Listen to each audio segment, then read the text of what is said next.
I'm always fascinated to think about the sheer volume of water that's stored in the Antarctic. We have 97% of the world's water is in the ocean. Of the remaining 3%, 2 is in the Antarctic ice cap.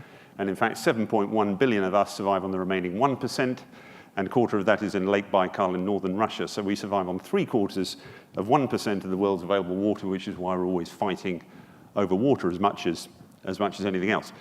But I think the key take-home for me is the fact that he had what we now call emotional intelligence. He understood that teams are made up of individuals.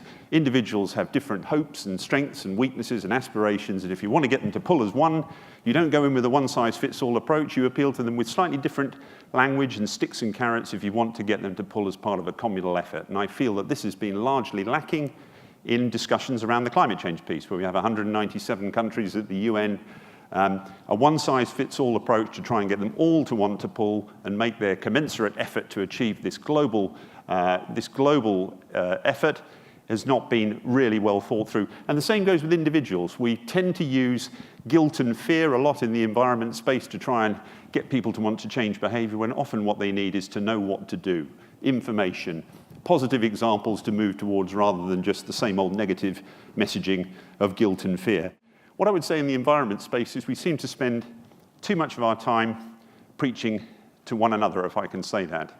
I can commend Globe for not doing that, because of course we have people here from all sorts of different walks. We have policymakers, corporate people, entrepreneurs, NGOs, and it's great to have everybody in the room here together, but less of that would be useful. My point is that humans are very tangible creatures. We need to see physical evidence of something for us to believe it. It's the problem that climate change has always suffered from.